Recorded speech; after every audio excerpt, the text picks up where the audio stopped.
Ok. On va se lever, s'il vous plaît. On va lire la parole de Dieu ensemble. Merci encore pour ces beaux témoignages de ce que Dieu fait au milieu de nous et au-delà. C'est merveilleux de voir combien Dieu prend soin de nous. Pasteur Pierre et Cathy. Et c'est vrai qu'on est loin, on ne se voit pas souvent, mais on peut voir que notre Dieu prend soin de nous. Et au-delà du fait qu'il prenne soin de nous, c'est qu'il, dans sa grâce, il nous utilise aussi pour révéler son cœur, sa présence, et amener l'éternité là où les réalités temporelles corrompues rendent esclaves les gens. Donc c'est merveilleux, quoi. Que Dieu vous bénisse vraiment. Merci Pasteur Jean-Paul aussi. Nous donner cette odeur, cette couleur de Paris, qui vient du Togo, mais bon. Je dis, là, ils ont perdu l'accent pointu à Paris. C'était super, vraiment. Merci beaucoup pour ta portion. C'est profond, c'est rempli de la joie, du zèle et la passion pour Christ. Ok. Colossiens chapitre 2. Donc nous sommes dans notre étude de l'Épître aux Colossiens, le dimanche. Et on va lire les premiers versets du chapitre 2. Donc c'est Paul qui écrit, dit, mais verset 1. Colossiens chapitre 2 au verset 1. « Je veux en effet que vous sachiez combien est grand le combat que je soutiens pour vous et pour ceux qui sont à Laodicée et pour tous ceux qui n'ont pas vu mon visage en la chair, afin qu'ils aient le cœur rempli de consolation, qu'ils soient unis dans la charité et enrichis d'une pleine intelligence pour connaître le mystère de Dieu, savoir Christ, mystère dans lequel sont cachés tous les trésors de la sagesse et de la science. Je dis cela afin que personne ne vous trompe par des discours séduisants. » On va arrêter là. Merci encore Seigneur pour tout ce qu'on a entendu de ta part, au travers de ton esprit, de tes serviteurs ce matin. Continue de parler à nos cœurs et dispose ce dernier pour que nous puissions entendre ta voix. Nous prions cela dans le nom précieux de Jésus-Christ. Amen. Vous pouvez vous asseoir.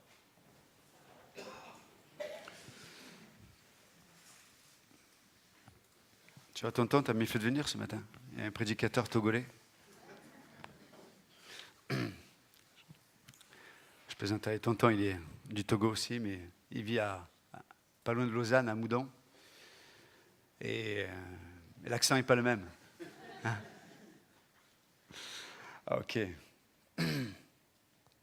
Donc, dans ce passage, Paul nous rappelle un peu le contexte. C'est que il ne connaît pas les croyants qui se trouvent à Colosse, ni ceux de Laodicée.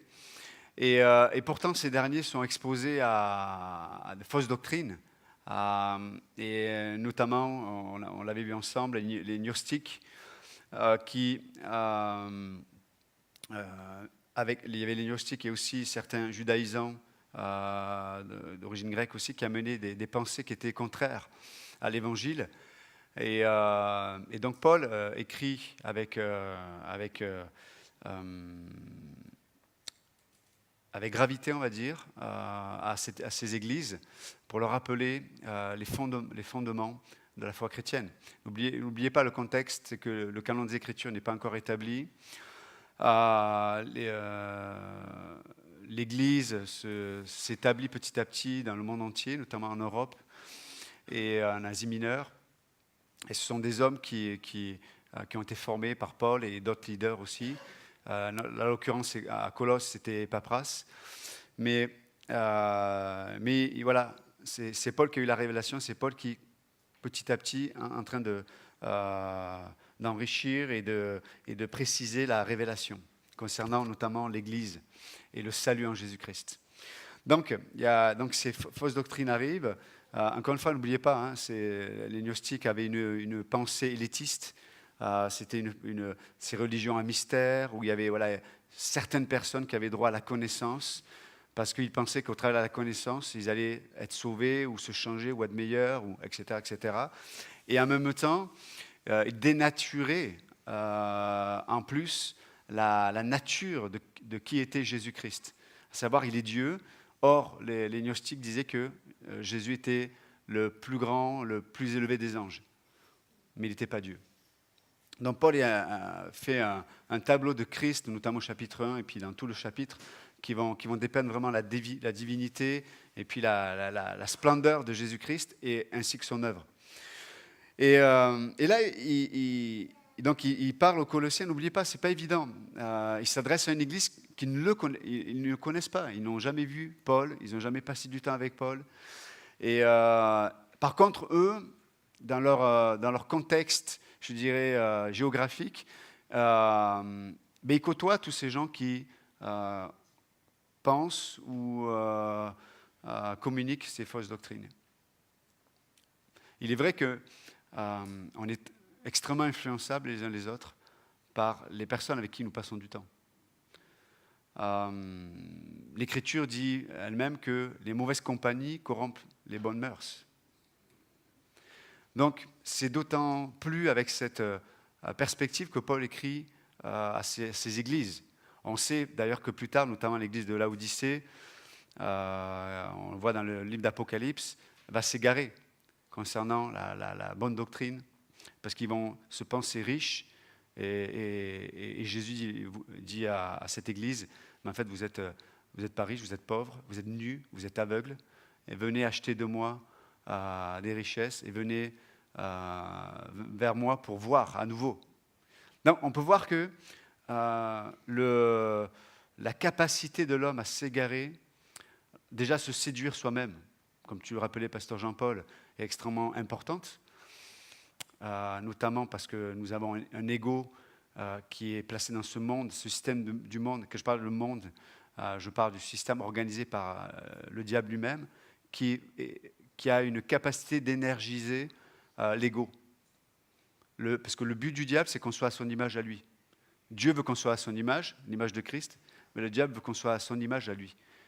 Et le diable a un ego qui est allé se placer, on va dans Ézéchiel et dans Isaïe, à un tel point où il dit à Dieu lui-même, je m'établirai à 5 reprises, je serai au-dessus d'eux.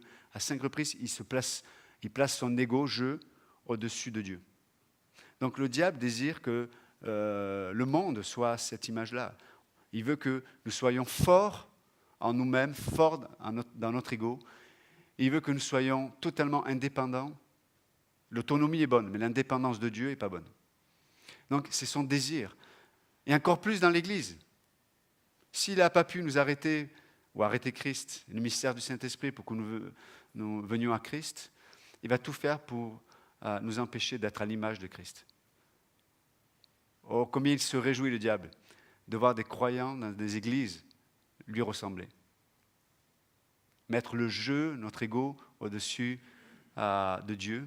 Et pour le dire autrement, pratiquement, c'est mettre son ego au-dessus de la pensée de Dieu, de la parole de Dieu.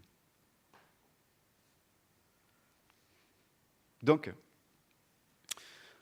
et pour cela, il va rendre impersonnelle la relation du croyant avec Dieu.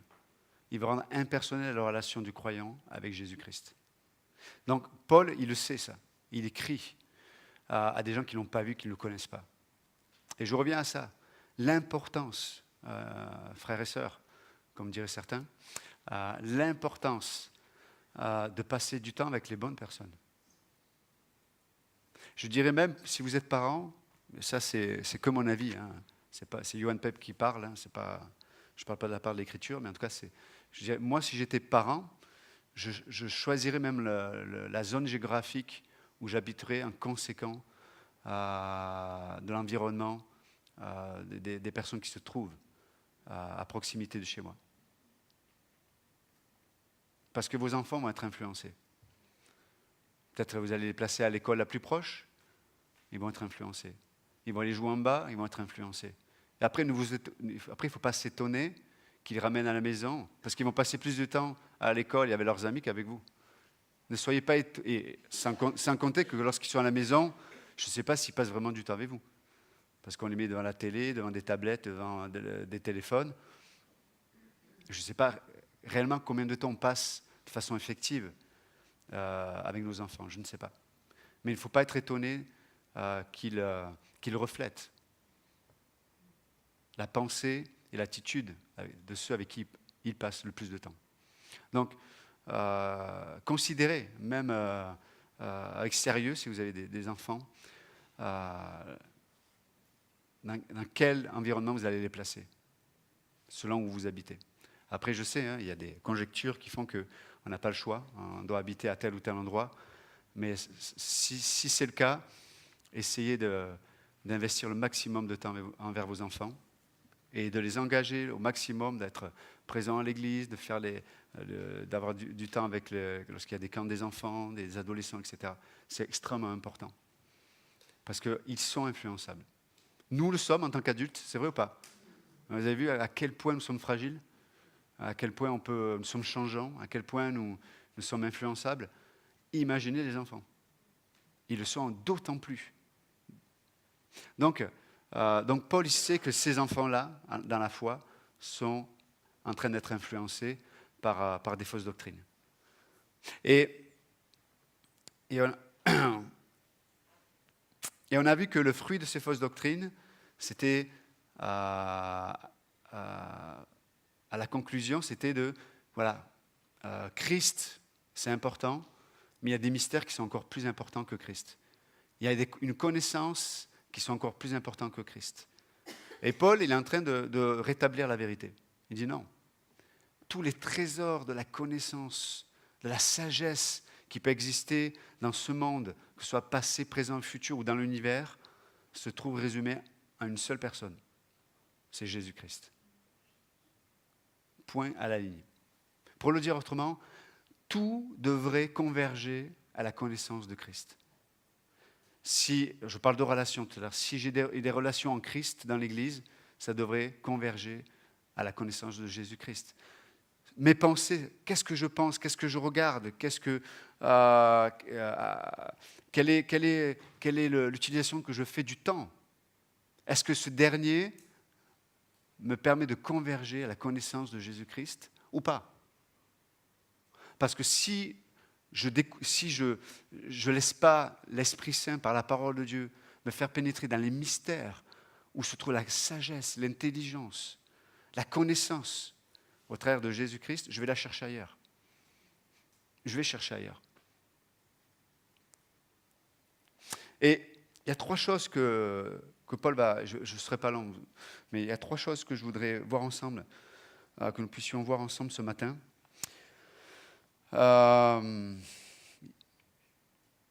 Il dit que vos cœurs...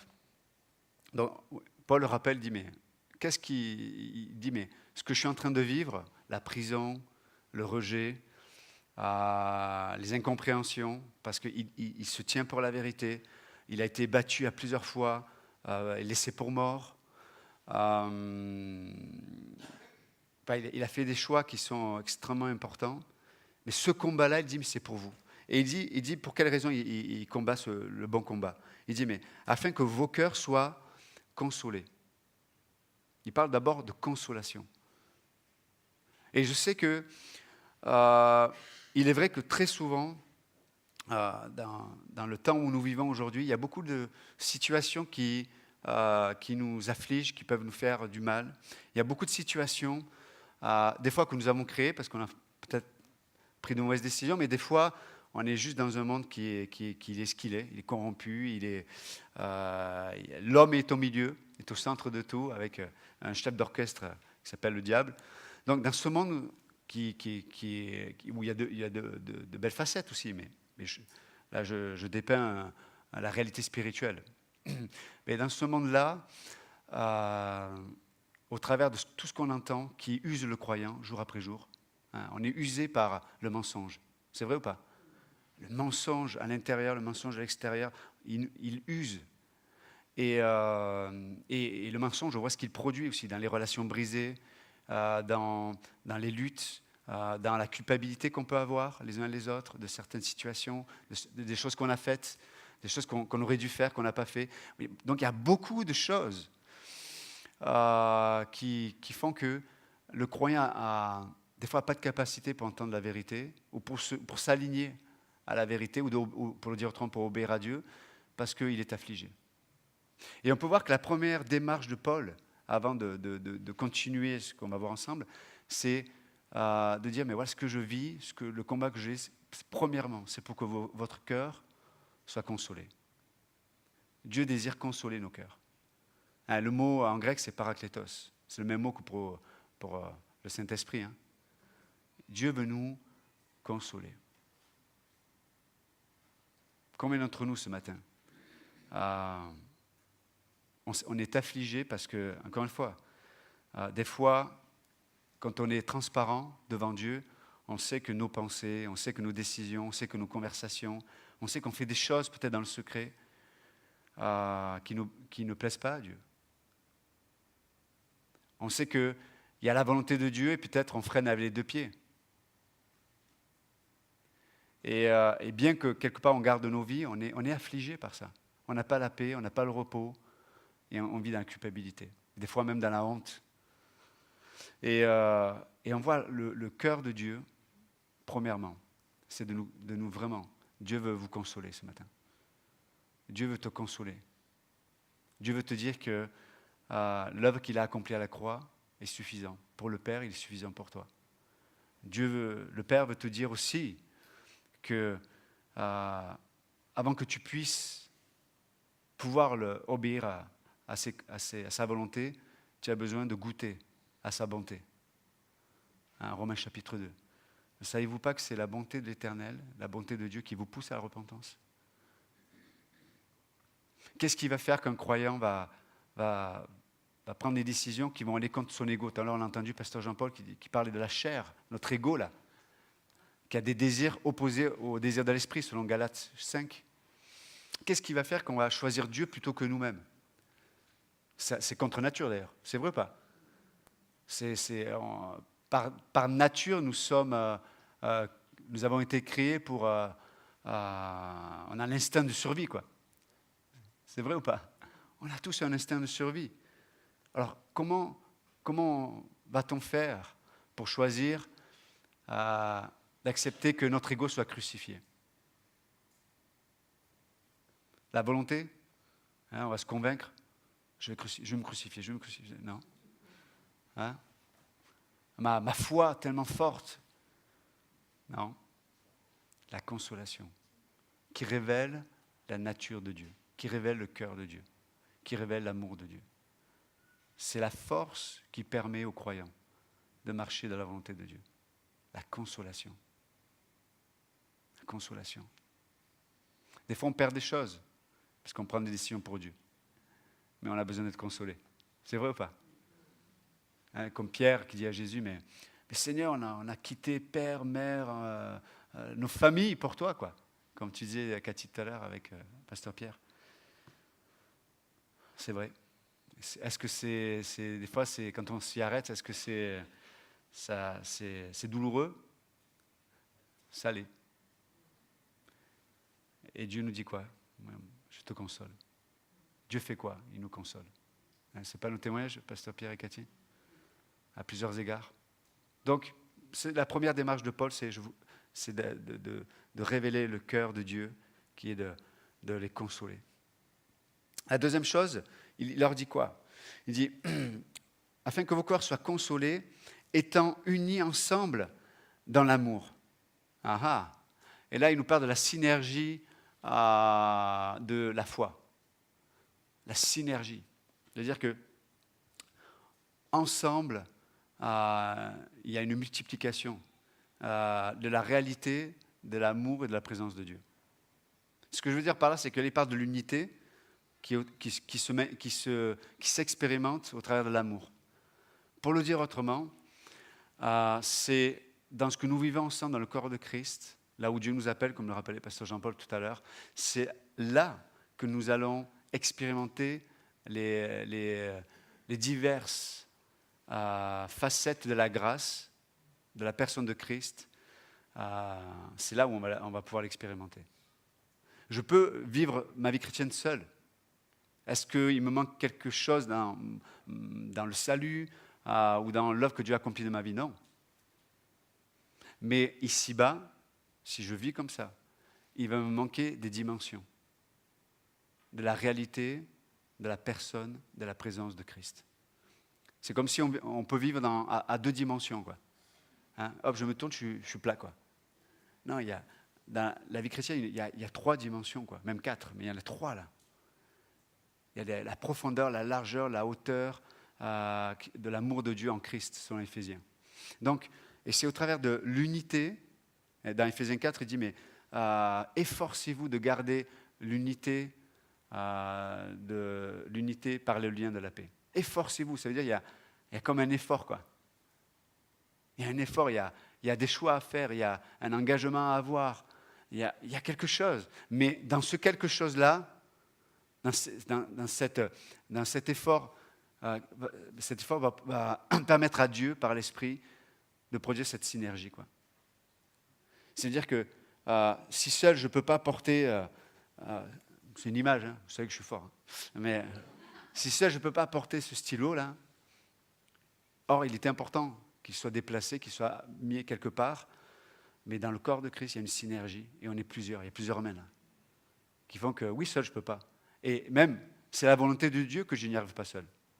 Dieu ne veut pas que j'y arrive seul. Dieu veut qu'on expérimente l'unité de l'esprit par le lien de la paix au travers de l'amour. Et là peut-être moi, je suis à côté, je le vois, il doit porter ce stylo, ça ne me concerne pas, c'est son problème à lui.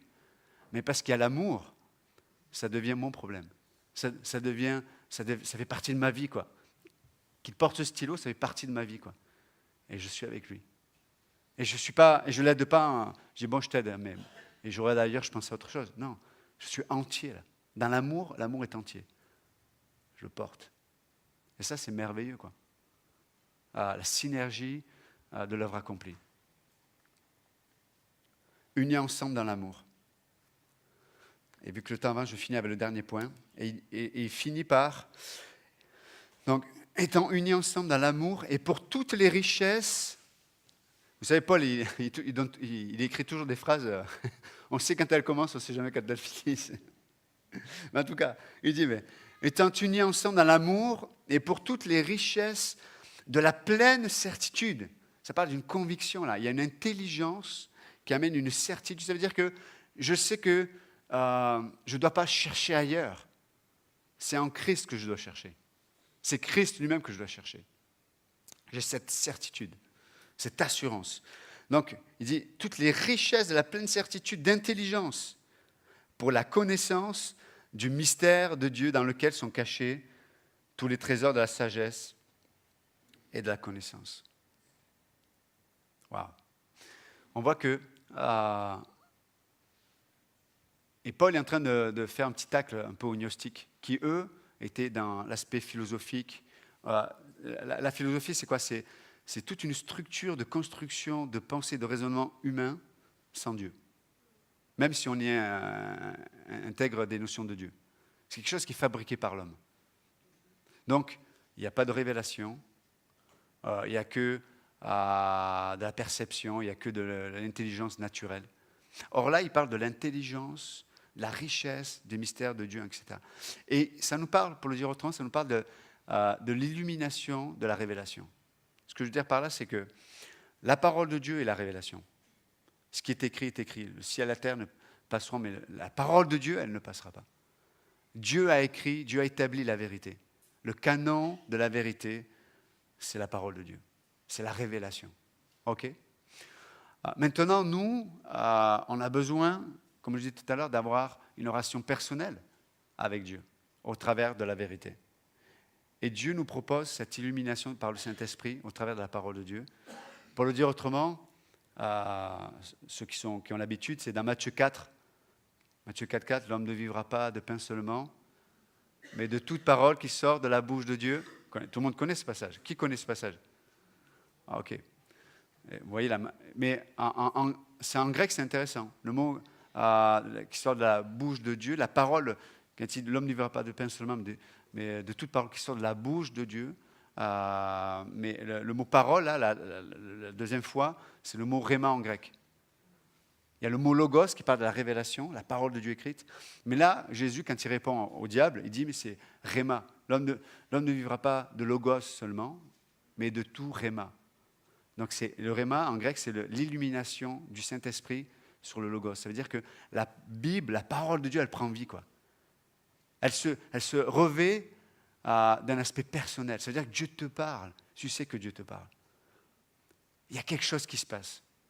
Il y a une illumination. Et ça nourrit ton âme, comme dit Jésus. Ça nourrit ton âme autant que le pain peut nourrir ton corps. Ça nourrit ton âme. Et c'est ce qu'il dit là. Il donne ces trois choses, la consolation, l'unité dans le corps de Christ, au travers de l'amour. Et là, il parle de l'illumination qui fait suite. Ça, et là, il parle des trésors, de la richesse, tout ce dont nous avons besoin.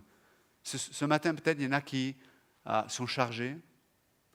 Dieu va les décharger par la consolation. Peut-être certains, ce matin, il vous manque quelque chose. Il vous manque la paix, il vous manque la joie, il vous manque l'assurance, il vous manque quelque chose. Paul dit, mais en Christ, on reçoit tout, ils sont cachés en lui, les trésors, les richesses, par l'illumination. C'est-à-dire que, alors qu'on est là ce matin, on laisse le Saint-Esprit nous parler, et ça nous donne ce qui nous manque. C'est la grâce qui fait ça. Dieu nous donne ce qui nous manque, et Dieu prend ce qui est en trop, ce qui nous pèse. Et ça, c'est le mystère qui se trouve en Christ. Et ce matin, c'est ça. C'est qu'on est venu avec nos capacités, avec notre connaissance, avec notre expérience, avec nos attentes ou pas. Certains viennent à l'église parce qu'on a une religion, c'est une foi, on est même une foi évangélique. Et le dimanche matin, je viens à l'église. Sans attente, je viens là. J'aime la musique, je tape des mains, j'aime les gens, ils sont sympas, ils sont gentils. Ils sont mieux là que dehors peut-être. Alléluia, gloire à Dieu. Mais il y a plus que ça. Il y a un mystère. Il y a un mystère qui veut te saisir. Qui fait que tu viens avec une idée ou une expérience où Dieu est impersonnel. Et d'un coup, Dieu devient personnel. Et je finis avec cette pensée qu'on a vue à l'étude biblique de mardi, chez Dario et Annick. Lorsqu'on considère l'histoire vous savez, de David et Goliath, tout le monde connaît ça aussi, c'est intéressant de voir l'attitude différente entre le peuple d'Israël et David. Le peuple d'Israël, c'est eux qui avaient la loi. Enfin, ouais, ils avaient la loi, ils étaient le peuple choisi, le pays promis était à eux. Donc, ils avaient tout ce que Dieu avait pensé pour eux, il l'avait déjà. Mais pour eux, Dieu était un Dieu impersonnel. Ce qui fait que, dans la connaissance des choses, ils étaient d'accord avec ce que Dieu disait. Mais lorsqu'il y a eu un Goliath, lorsque une situation est arrivée qui était là et qui était réelle, qui s'opposait, peut-être ça peut être une maladie, ça peut être un problème de finance, ça peut être un problème de couple, ça peut être un problème au boulot, ça peut être tout simplement la morosité de la routine du quotidien qui te bouffe, quoi. Un manque de vision, voilà, un Goliath, quoi. Il y a quelque chose là, et là, ce Goliath-là a révélé que le peuple ne connaissait pas son Dieu. Et qu'est-ce que ça a produit? La crainte. Le peuple était paralysé de crainte. Et chacun devait se regarder. Tu y vas? Non, tu ne veux pas? Non. Non, mais là, j'ai une molette à cuire, j'ai un poulet à faire. Non. Ils étaient paralysés par cet homme-là. Un homme, hein. Pour Dieu, c'est un détail, quoi. Et puis, on voit David qui arrive, et vous connaissez l'histoire, mais David, c'est un homme qui avait une relation personnelle avec Dieu. Il était conscient de Dieu. Il était conscient de Dieu. Et j'aime parce que il amène dans la situation la réalité de la présence de Dieu. Pour lui, il voit ce Goliath qui insulte, qui méprise, pas simplement le peuple de Dieu, mais il méprise Dieu, quoi. Et lui, il est conscient que d'une seule chose, ce gars, il insulte Dieu. Et moi, je vais lui botter de derrière. Pourquoi il est pas conscient de lui, quoi. Il n'est pas conscient de ce qu'il peut perdre. Il est conscient d'une seule chose. Il connaît son Dieu, quoi. Il a une relation personnelle avec Dieu. Il dit, mais hey, tu insultes l'armée du Dieu vivant. Parce que pour David, son Dieu est un Dieu vivant. Et parce qu'il croit et ce qu'il vit au niveau de sa relation avec Dieu, il sait que Dieu est un Dieu vivant, il amène ce Dieu vivant dans l'arène.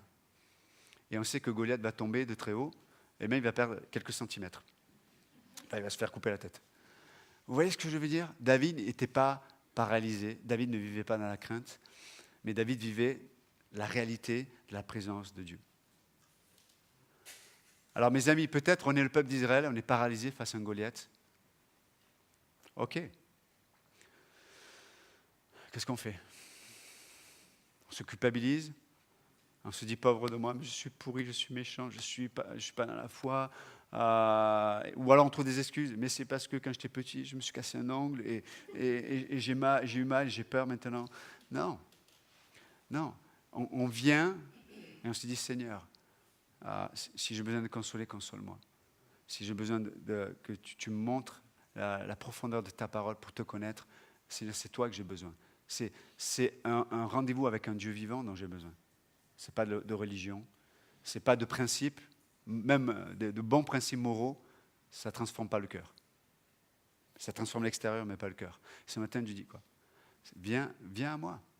Laisse-moi être ton Dieu vivant. Est-ce que tu es prêt à me faire confiance? Est-ce que tu es prêt à t'appuyer sur moi? Est-ce que tu es prêt à ce que je t'utilise pour faire tomber ce Goliath? Peut-être que ce Goliath est à l'intérieur de ton âme.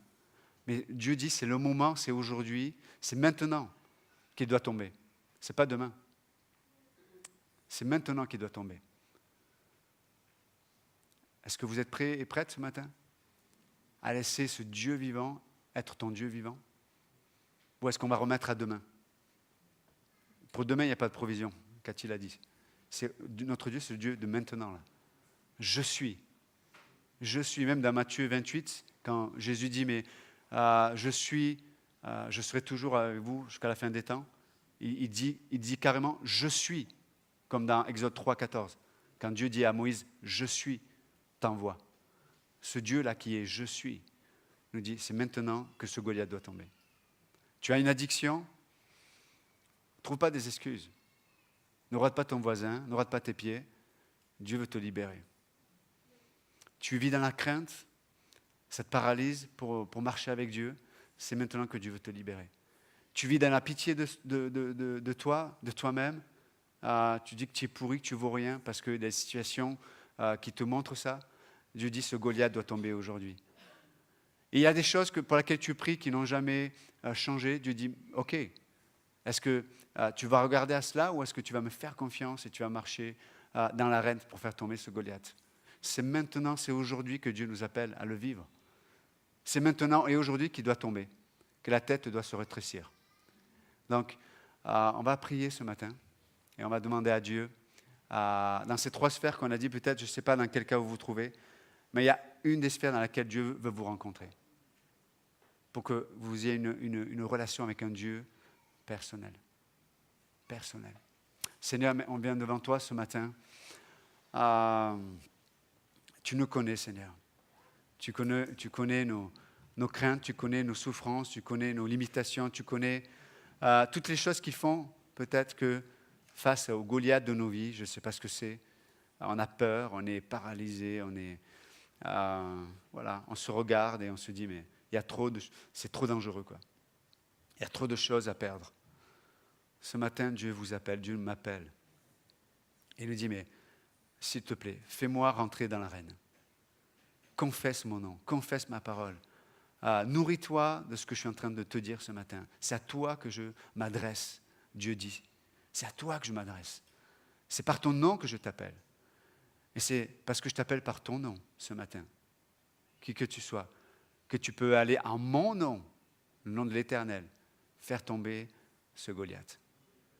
Donc ce matin, c'est toi devant Dieu, tu sais ce que tu dois confesser, tu sais ce que tu dois amener devant Dieu. Dieu t'appelle ce matin.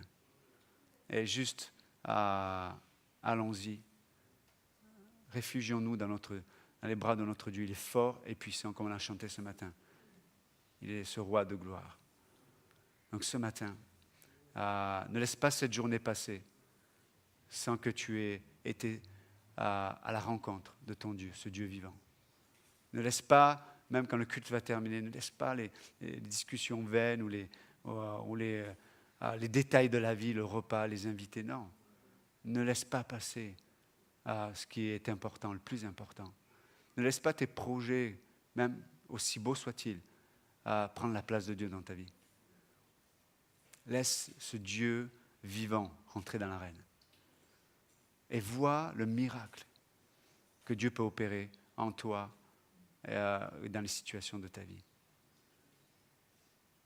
Et je dirais, pour finir, peut-être le plus beau des miracles, c'est la rencontre avec notre Dieu.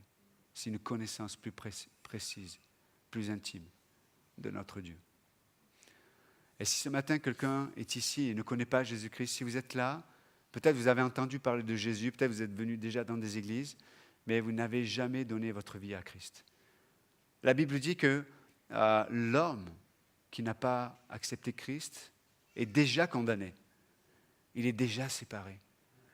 Et la Bible dit que Dieu ne veut qu'aucun homme ne périsse.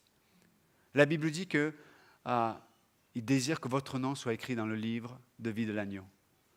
Et si ce matin vous voulez devenir enfant de Dieu, avoir l'assurance, la certitude que vous êtes enfant de Dieu, que vous êtes passé de la mort à la vie, la certitude que vous ne serez pas séparés pour l'éternité d'avec Dieu. Vous pouvez juste dire cette prière, ce n'est pas la prière qui est importante, c'est juste la foi dans ce Dieu qui s'est manifesté. Mais vous pouvez juste dire, Seigneur Jésus, je reconnais ce matin que je suis perdu, que je suis séparé, que je ne te connais pas. J'ai entendu peut-être parler de toi, mais je ne te connais pas. Et Seigneur Jésus, ce matin, je veux te donner mon cœur. Je crois que je suis pécheur. Mais je crois que ton sacrifice est suffisant. Je crois que tu as été crucifié pour mes péchés. Je crois que tu as été enseveli. Tu as été séparé du Père pour que moi, je sois plus jamais séparé du Père. Et je crois que tu es ressuscité d'entre les morts. Tu es vivant aujourd'hui. Et je le crois. Viens dans ma vie, sauve-moi. Et ce matin, vous avez fait cette prière peut-être avec vos propres mots. La Bible dit que vous êtes devenu un enfant de Dieu. Et si vous avez fait cette prière, venez me voir, venez voir un pasteur ou un ancien dans l'église, afin qu'on puisse juste s'encourager et juste se réjouir avec vous. Seigneur, nous te remettons le reste de cette journée. Merci encore pour ta parole. Dans ton nom précieux, Jésus, nous prions. Amen. Que Dieu vous bénisse.